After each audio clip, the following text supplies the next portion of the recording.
بسم اللہ الرحمن الرحیم۔ شروع اللہ کا نام لے کر جو بڑا مہربان نہایت رحم والا ہے۔ الرحمن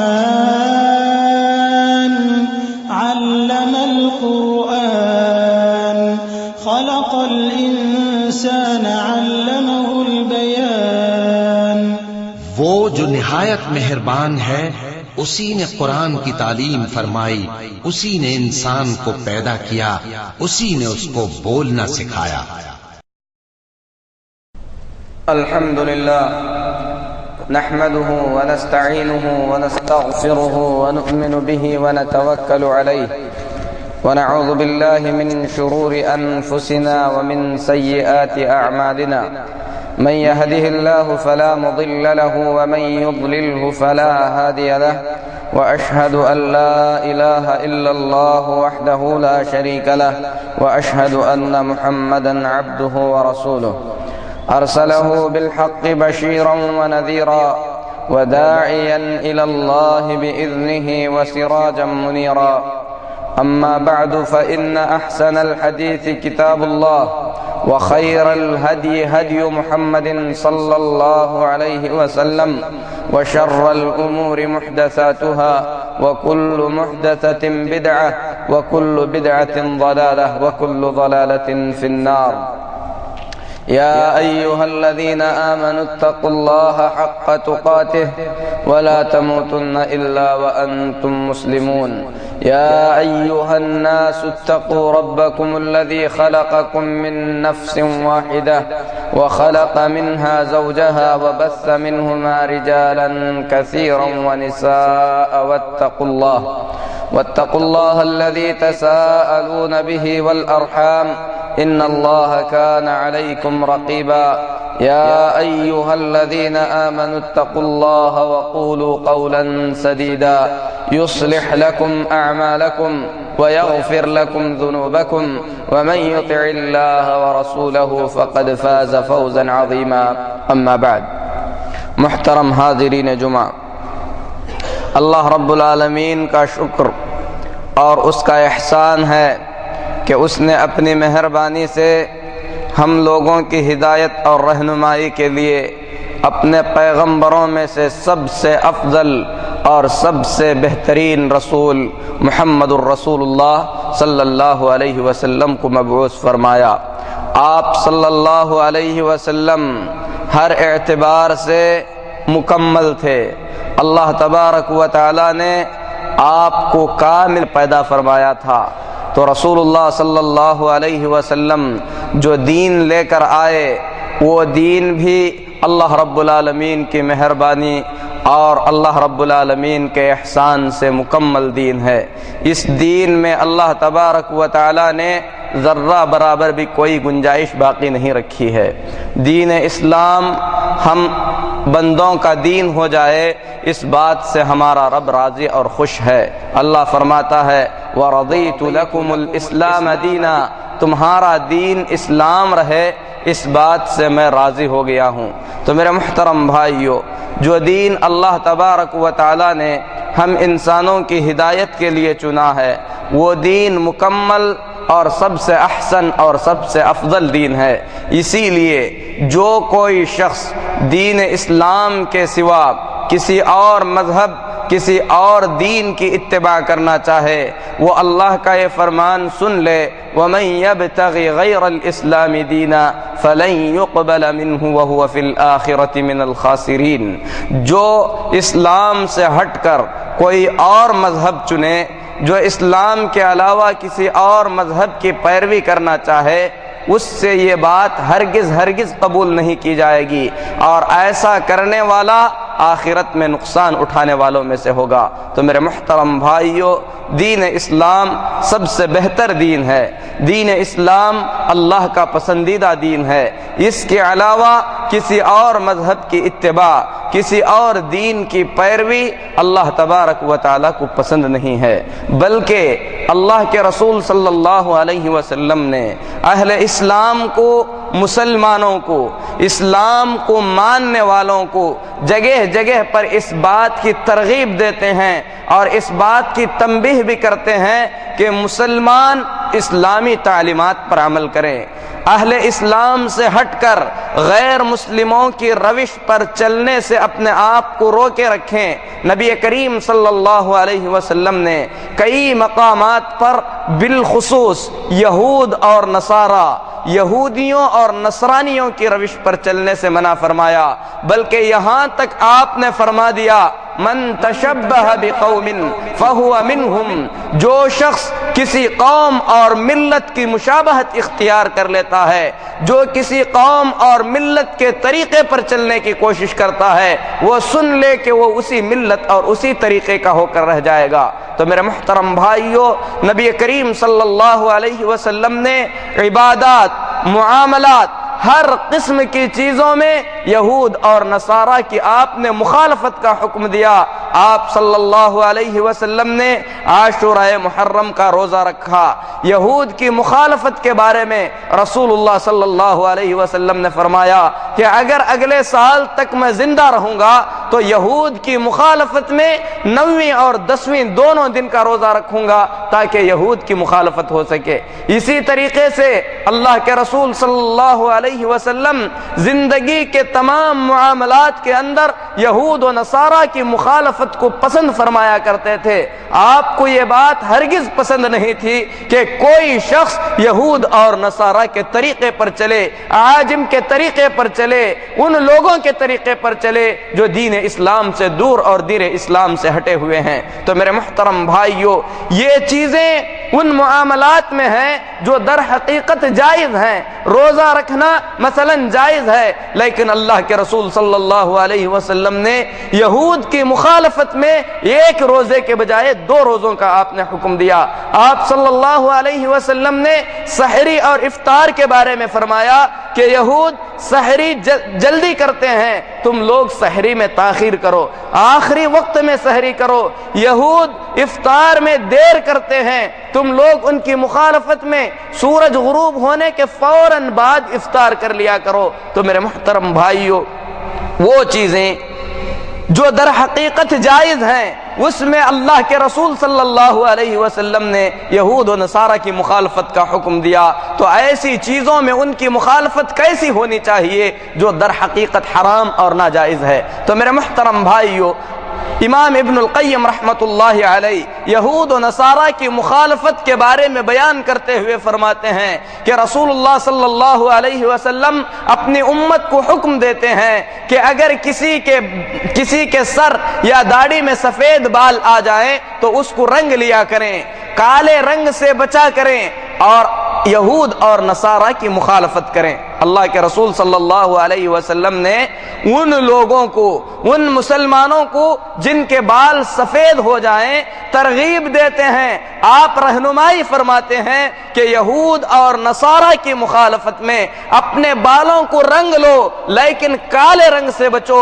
امام ابن القیم رحمۃ اللہ علیہ فرماتے ہیں بالوں کا سفید ہونا یہ انسان کے اپنے اختیار سے نہیں ہے، وہ چیز جو انسان کے اپنے اختیار سے نہیں ہوئی بلکہ اللہ تبارک و تعالی کی جانب سے ہوئی۔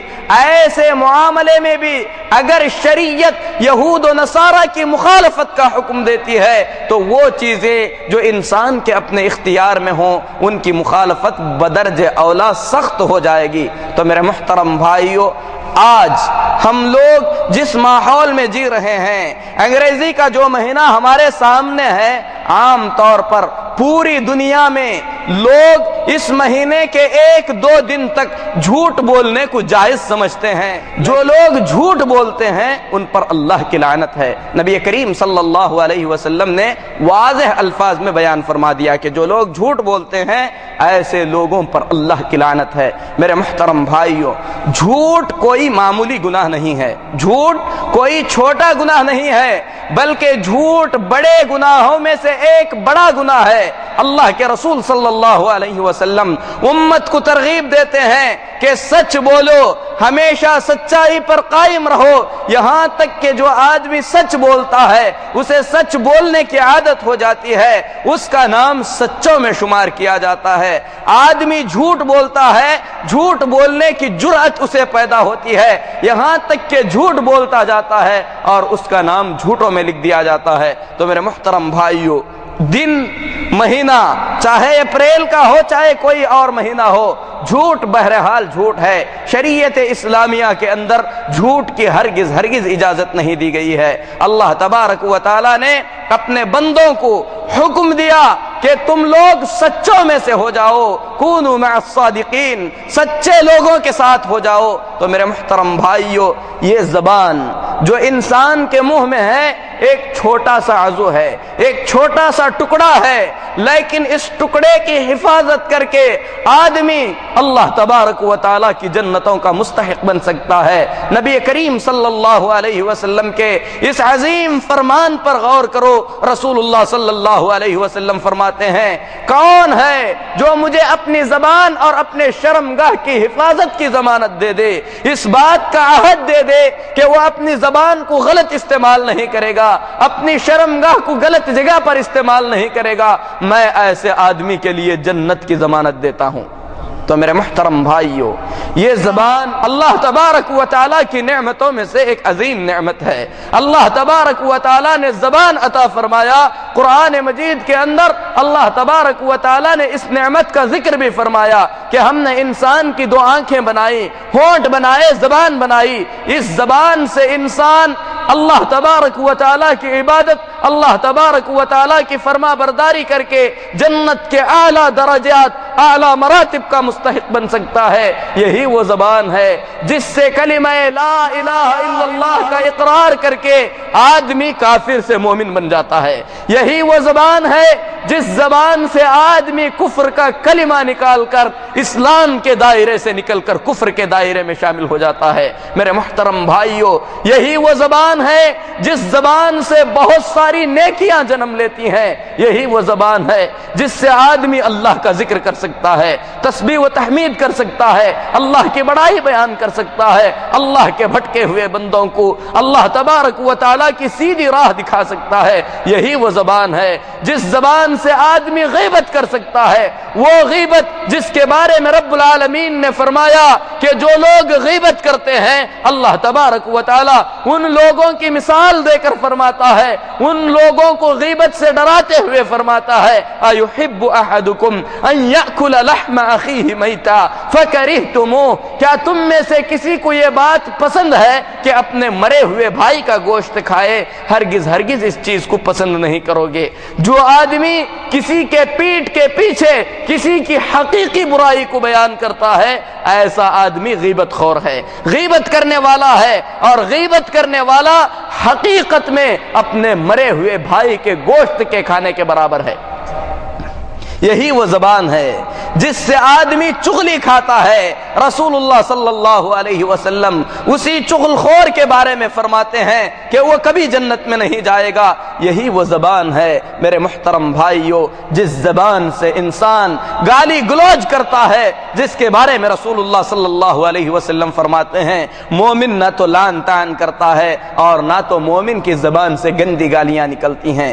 یہی وہ زبان ہے جس زبان سے آدمی جھوٹ بولتا ہے، چاہے وہ جھوٹ اپریل کے مہینے میں بولا جائے، اپریل کی 1-2 تاریخ کو بولا جائے یا عام دنوں میں بولا جائے۔ میرے محترم بھائیو، جھوٹ بدرجہ اولا حرام ہے، کبیرہ گناہوں میں سے ایک گناہ ہے۔ جھوٹ بولنے والے پر اللہ تبارک و تعالیٰ کی لعنت برستی ہے۔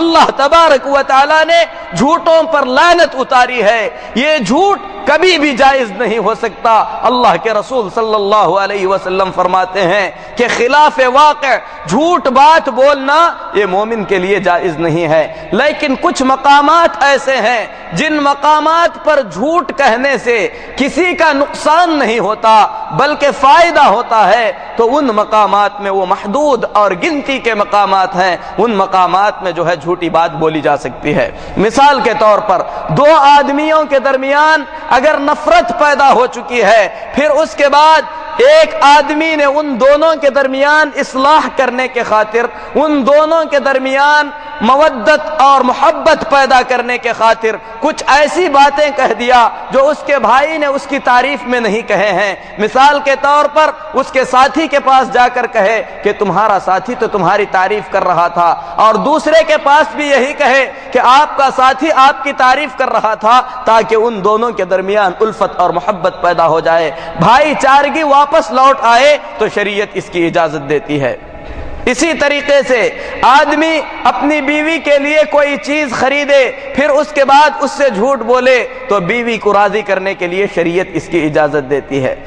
اسی طریقے سے جنگ کے معاملے میں جھوٹ کی اجازت دی گئی ہے. اس کے علاوہ شریعت اسلامیہ کے اندر جھوٹ ہمیشہ کے لیے حرام ہے، کبھی بھی جھوٹی بات نہیں کہی جا سکتی، جھوٹی بات کرنے والے پر اللہ کی لعنت قرار دی گئی ہے. تو میرے محترم بھائیو، بالعموم آپ سنتے ہوں گے کہ اس مہینے میں اس کی 1-2 تاریخ کو عام طور پر لوگ بڑا بڑا جھوٹ بولتے ہیں، ایسی جھوٹی باتیں بولتے ہیں جس سے لوگوں کا بڑا نقصان ہو سکتا ہے، پھر اس کے بعد بڑے مزے سے اس نقصان پر ہنسنے لگتے ہیں. یہ اسلام کا طریقہ ہرگز نہیں ہو سکتا. میرے محترم بھائیو، اس طریقے کے برا ہونے کے لیے اتنا ہی کافی ہے کہ اس کے اندر جھوٹ شامل ہے. پھر کیسے ہوگا کہ یہ طریقہ ہم مسلمانوں کا طریقہ نہیں بلکہ یہ طریقہ یہود و نصارہ کا طریقہ ہے جو ہمارے اندر رائج ہو چکا ہے. میرے محترم بھائیو، اس طریقے کے اندر جھوٹ کی لعنت کے ساتھ ساتھ یہود و نصارہ کی مشابہت کی لعنت بھی شامل ہے. انسان کو ان برائیوں سے بچنے کی کوشش کرنا چاہیے. یہ زبان میرے محترم بھائیو اللہ رب العالمین نے جو ہمیں عطا فرمایا ہے، انسان اس زبان سے نیک کام کرنے کی کوشش کرے اور اس چیز کو یاد رکھے کہ اذکار اس زبان کے صحیح استعمال سے انسان بے شک اونچے مقام تک پہنچ سکتا ہے، بہت اعلیٰ درجات کا مستحق ہو سکتا ہے. یہی وہ زبان ہے جس سے انسان دعوت و تبلیغ کا کام کرتا ہے، وہ کام جس کے بارے میں اللہ رب العالمین فرماتا ہے وَمَنْ أَحْسَنُ قَوْلًا مِمَّنْ دَعَا إِلَى اللَّهِ وَعَمِلَ صَالِحًا. اس سے بہتر بات کس کی ہو سکتی ہے جو لوگوں کو اللہ کی طرف بلائے، خود بھی نیک عمل کرے اور کہے کہ میں مسلمانوں میں سے ہوں.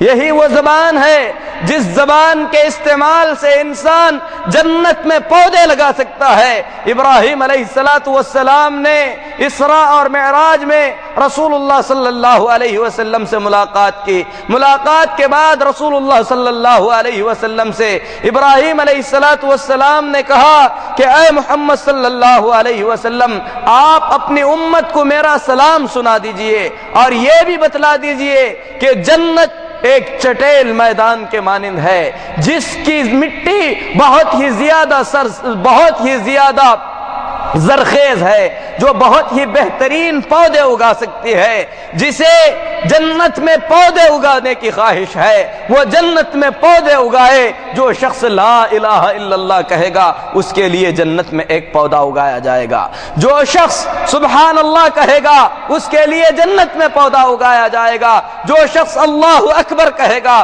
اس کے لیے جنت میں پودا اگایا جائے گا. جو شخص لا حول ولا قوت الا باللہ کہے گا ایسے آدمی کے لیے جنت میں پودا لگایا جائے گا. میرے محترم بھائیو، رسول اللہ صلی اللہ علیہ وسلم ہمیشہ اپنی امت کو ترغیب دیتے تھے.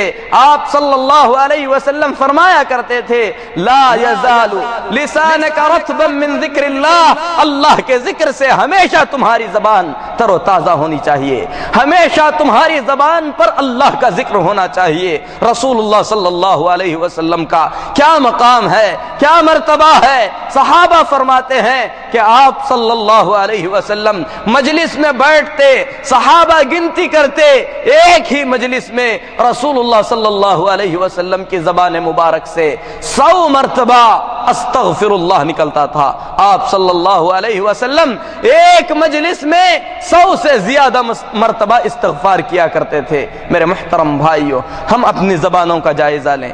اپنی زبانوں سے ہم اللہ کا کتنا ذکر کرتے ہیں۔ میرے محترم بھائیو، زبان اللہ تبارک و تعالی نے اپنی مہربانی سے ایسی بنائی ہے کہ اس کے استعمال سے یہ تھکتی نہیں ہے، اور اللہ کا ذکر آدمی ہر حال میں کر سکتا ہے، کام کرتے ہوئے، بیٹھے ہوئے، لیٹے ہوئے، ہر حال میں اللہ کا ذکر کر سکتا ہے۔ آدمی اس زبان سے کثرت سے اللہ کا ذکر کرے۔ زبان سے کچھ بات نکالنے سے پہلے اس بات کو سوچے کہ لکھنے والے فرشتے میری زبان سے نکلنے والے ایک ایک لفظ کو نوٹ کر رہے ہیں۔ قربان جائیے، امام احمد بن حنبل رحمت اللہ علیہ پر فرمایا جاتا ہے ان کے متعلق کہ جب بیمار ہو جاتے تو کراہتے ہوئے ڈرتے تھے، زبان سے کراہٹ کی آواز نکلنے سے ڈرتے تھے کہ کہیں یہ فضول کلام میں سے نہ لکھا جائے۔ سلف صالحین کا حال دیکھو، اپنی زبانوں پر کس قدر کنٹرول کیا کرتے تھے۔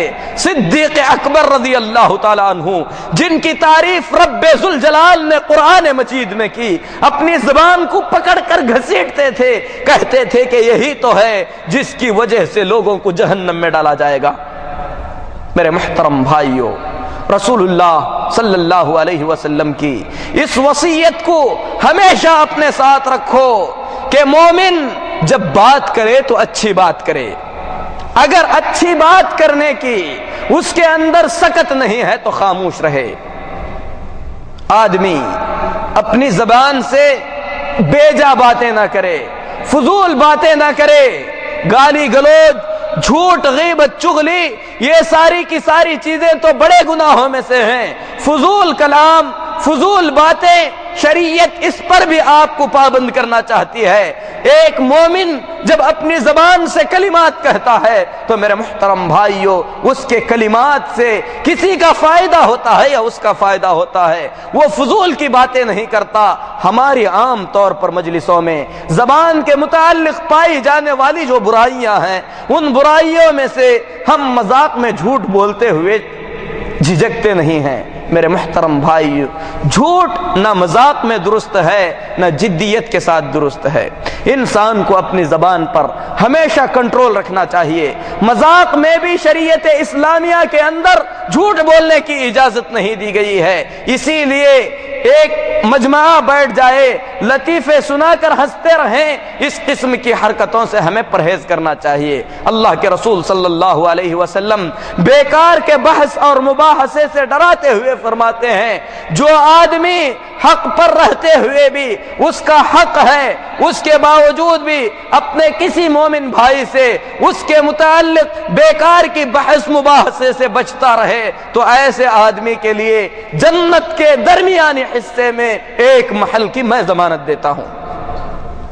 میرے محترم بھائیو، اللہ کے رسول صلی اللہ علیہ وسلم چاہتے ہیں کہ ہماری زبانیں مکمل طور پر درست ہو جائیں، زبان سے اللہ کے کلام کی تلاوت ہو، اللہ کا ذکر ہو، اللہ کی تعریف ہو۔ ایک مومن اپنی زبان پر مکمل کنٹرول رکھے۔ میرے محترم بھائیو، نبی کریم صلی اللہ علیہ وسلم نے صحابہ کو واعظ و نصیحت فرمائی، اس کے بعد فرمایا کہ جہنم میں جانے والوں کی سب سے بڑی جو تعداد ہے وہ انہی لوگوں کی ہے جو اپنی زبانوں کو غلط استعمال کیا کرتے تھے۔ تو میرے محترم بھائیو، زبان سے صادر ہونے والے گناہ بے شمار ہیں، ان میں سے بہت سے گناہ کبائر ہیں۔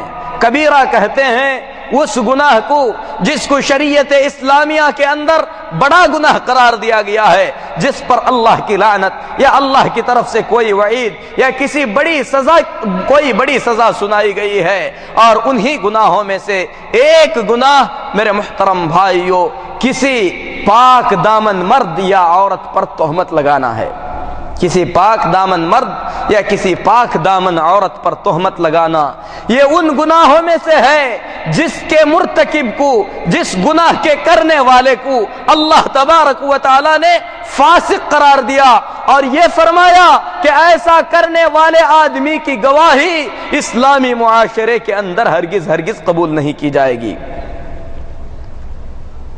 آدمی عام طور پر جب کسی سے لڑتا ہے، کسی سے جھگڑتا ہے، لڑائی جھگڑے میں آپے سے باہر ہو کر کسی کو حرامی کہہ دیتا ہے یا اسے یا اس کی ماں پر تہمت لگاتا ہے، میرے محترم بھائیوں، زبان سے نکلنے والے یہ کلمات اللہ تبارک و تعالیٰ کے پاس بہت ہی زیادہ خطرناک ہوتے ہیں۔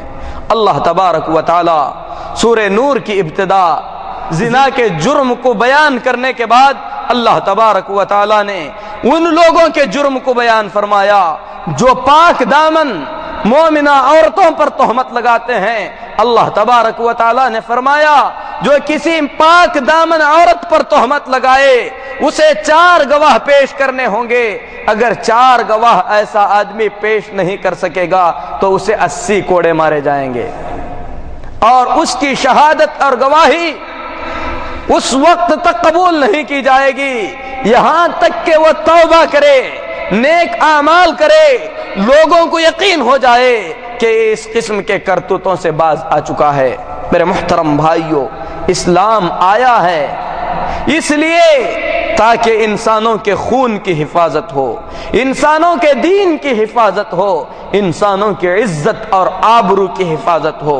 انسانوں کی عزت، لوگوں کی آبرو، مسلمانوں کی عزتیں اللہ تبارک و تعالیٰ کے پاس معزز ہیں، اسی لیے جو شخص مومنوں کے عزت پر ڈاکہ ڈالتا ہے، ان کی شان میں ایسے کلمات کہتا ہے جس سے وہ بری اور پاک ہیں، ایسے آدمی کو اللہ تبارک و تعالیٰ نے فاسق قرار دیا ہے۔ اسی طریقے سے میرے محترم بھائیوں، اس زبان سے آدمی سچ کہے، سچائی کو لازم پکڑے، اور اس چیز کو جان لے کہ جو آدمی سچ کہے گا، سچائی پر جمع رہے گا، ایسے آدمی کے لیے اللہ تبارک و تعالی نبی اکرم جناب محمد الرسول اللہ صلی اللہ علیہ وسلم کی زبان مبارک سے بشارت دیتا ہے کہ ایسے آدمی کا شمار اللہ تعالیٰ سچوں میں فرمائے گا۔ خصوصاً وہ لوگ جو تجارت کے میدان میں ہیں، اس بات کو سن لیں کہ تجارت کے معاملے میں انسان ہمیشہ سچائی کو لازم پکڑے۔ رسول اللہ صلی اللہ علیہ وسلم بشارت دیتے ہیں، یہ ایک بشارت آپ کی دنیا کی پوری تجارتوں سے زیادہ قیمتی ہے۔ سنو، رسول اللہ صلی اللہ علیہ وسلم فرماتے ہیں، التاجر الصادق الامین، سچا امانت دار تاجر قیامت کے دن اللہ کے نبیوں کے ساتھ ہوگا، صدیقوں اور شہیدوں کے ساتھ ہوگا۔ میرے محترم بھائیوں، اس سے بڑی منقبت، اس سے بڑا مقام کس شخص کا ہو سکتا ہے کہ اسے اللہ کے نبیوں، اللہ کے صدیقوں اور شہیدوں کے ساتھ رکھے۔ اس لیے انسان اپنی تجارت میں ہمیشہ سچائی کو لازم پکڑے۔ اللہ کے رسول صلی اللہ علیہ وسلم لعنت فرماتے ہیں ایسے آدمی پر جو شخص اپنا سامان جھوٹی قسم کھا کر بیچتا ہے۔ اللہ کے نبی صلی اللہ علیہ وسلم لعنت فرماتے ہیں بالخصوص عصر کے بعد جو شخص جھوٹی قسم کھا کر اپنی تجارت کو فروغ دینے کی کوشش کرتا ہے، وہ سن لے کہ ایسا کرنے والا اپنے نبی محمد الرسول اللہ صلی اللہ علیہ وسلم کی زبان مبارک سے ملعون قرار دیا گیا ہے۔ ایسے آدمی پر ہمیشہ اللہ کی لعنت برسے گی، ایسے شخص کی کمائی میں ہرگز برکت نازل نہیں ہوگی۔ میرے محترم بھائیوں، اس زبان کی حفاظت کرو۔ یہ زبان اللہ تبارک و تعالیٰ کی اطاعت اور فرما برداری میں خرچ کر کے انسان بہت اونچا مقام پا سکتا ہے۔ ہم اللہ سے دعا کرتے ہیں کہ اے اللہ، تو اپنی مہربانی، اپنے فضل اور اپنے رحم سے ہمیں نیک لوگوں کے زمرے میں شامل فرما، ہمیں اپنے زبانوں کی حفاظت کی توفیق عطا فرما۔ جو دین تو نے اپنے نبی صلی اللہ علیہ وسلم کے ذریعے بھیجا ہے، اے اللہ اس دین پر عمل کی توفیق عطا فرما۔ یہود و نصارہ اور مشرکین کی روش سے ہمیں تو دور رکھ، اور اے اللہ ہمارے دلوں میں ایمان، اہل ایمان، اسلام اور اہل اسلام کی محبت کو بھر دے۔ اقول قولی ھذا واستغفر اللہ لی ولکم ولسائر المسلمین فاستغفروہ انہ هو الغفور الرحیم۔